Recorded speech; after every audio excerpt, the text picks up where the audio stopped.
Welcome back to the Lil Miss Black Cloud vlog. I missed you guys. This week, I declare that it will be Total Otaku! Something for this week shall be known as the Total Otaku Takeover! Otakus everywhere! If you don't know what an otaku is, shame on you. You should know that, especially watching this vlog. For those of you not in the know, the official definition of an otaku is a young person who is obsessed with computers or a particular aspect of pop culture to the detriment of their social skills. So, you know, pretty much almost every single person I hang out with. Almost every single person I hang out with were otaku for something or other, or multiple things. Sorry, can't help it. We like to have fun. My otaku takeover first started earlier this week when I got to order 2 animes that I had been waiting to get for quite some time. And the first one of which is the more recent one. It is called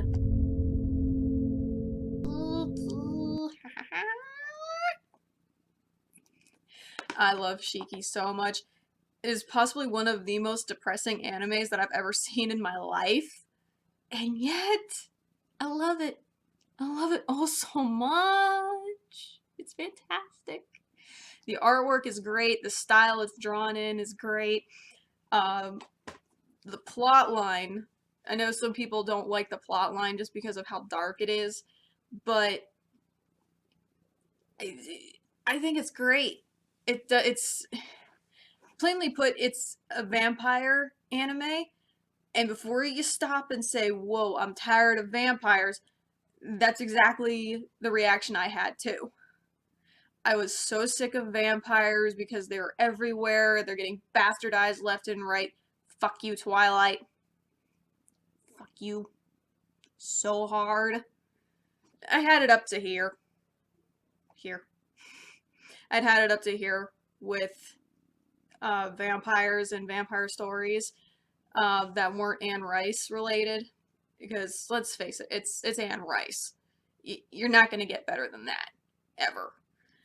I found clips of it while I was searching through AMVs the one day, and I'm like, oh, this looks kind of interesting, and I found the name, looked it up, and it said vampire anime.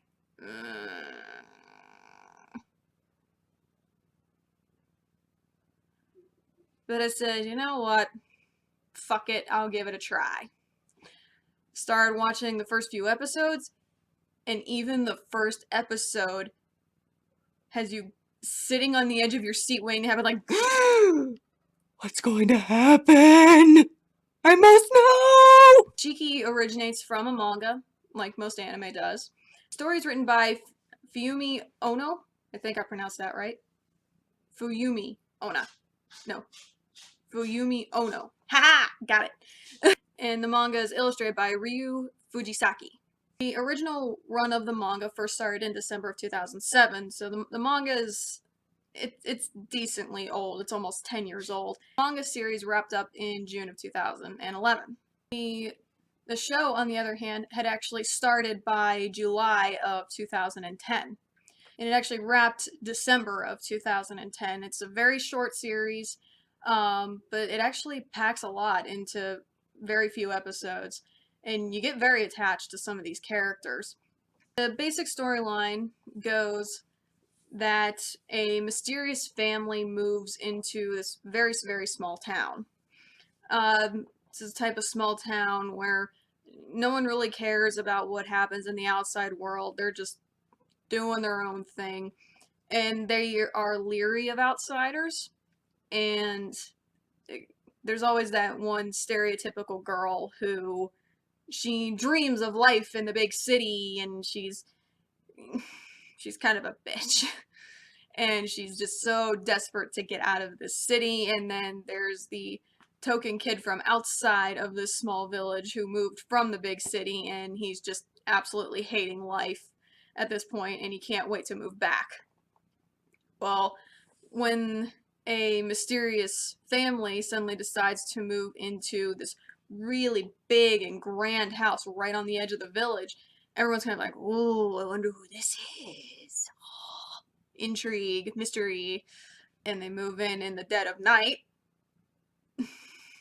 Go figure. That's not a big tip off or anything. Not long after that, people start falling ill in the town and they start dying, and they literally just start dropping like flies. There's a death almost every other day, if not more than that. And you come to find out these people who have moved in are actually vampires. Haha, like I said, big surprise. But I'm not going to spoil any of the rest of it for you because, like I said, it's a very, very good anime. That is my first otaku freakout. My second otaku freakout was when, at the same time I got Shiki, I also ordered.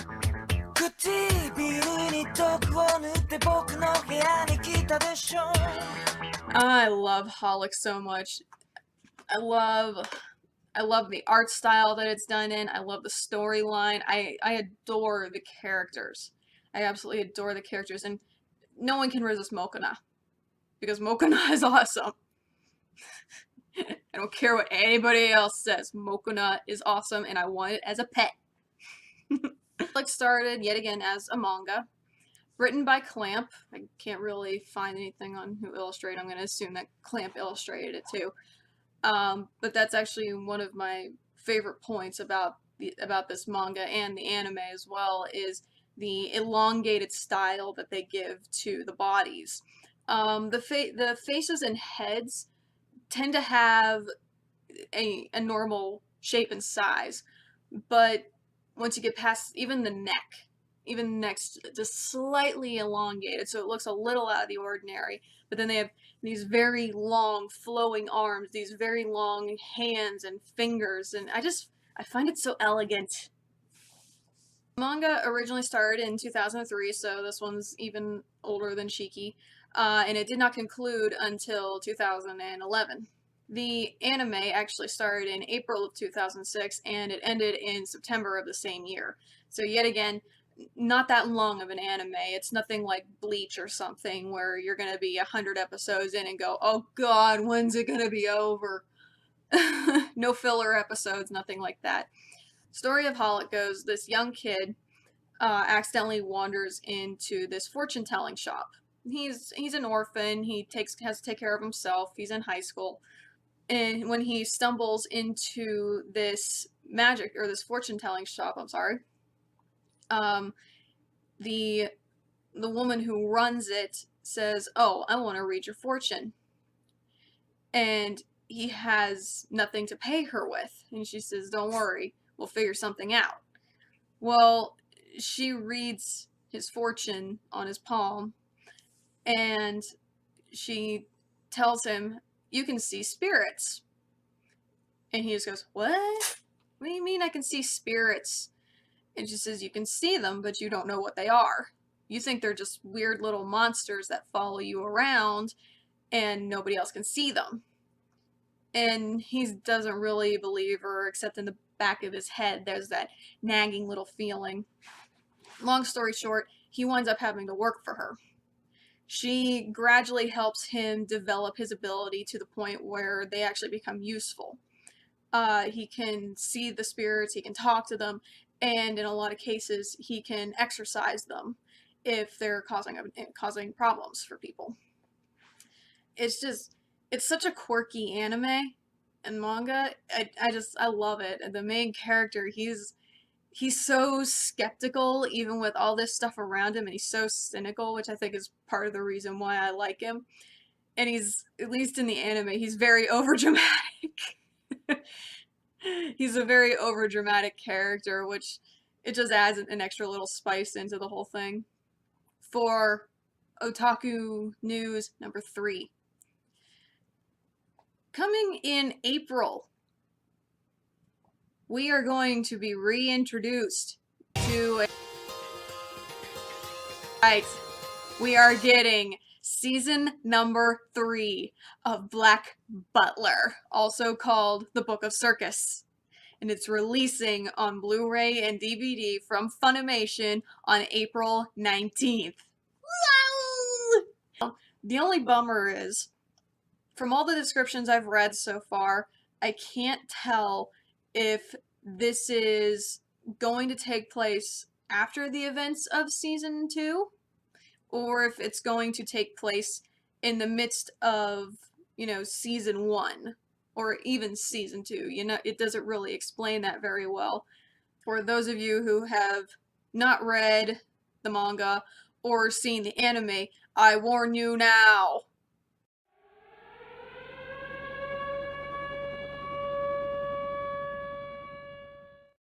You have been warned. There will be spoilers. It kind of disappoints me that we can't tell which season it's going to be in the midst of, or prequeling or anything like that, because honestly, I would dearly love to see CL and Sebastian still trying to keep up a guise of humanity after the events of season 2 and still serving the crown of England. Maybe in secret, they kind of pull the whole thing of they reappear for a couple of years saying that they're the descendants of the Phantom Hive family, they do their little business, and then they just disappear off the face of the earth again for, say, 30 to 50 years, and then they come back. I would love that. I would love it so much. But I have no idea if it's going to happen. So my educated guess in all this is that season 3 is probably going to be an extension of season 1, where we had such things as CL and Sebastian going after Jack the Ripper and solving all these murder cases and things like that. That's my guess anyway. But the characters in this look absolutely fascinating because they're all circus folk, but it's, I don't know, they look almost demonic circus, which I love that type of stuff. I love it so much. A couple of big things personally, a big thing for everybody who loves following Black Butler. And since Black Butler is coming back to the US through Funimation, you all know what that means. We get to hear J. Michael Tatum voice Sebastian again. I can't wait for that. He does Sebastian perfectly. Everyone mark your calendars for April 19th in anticipation of Black Butler Season 3.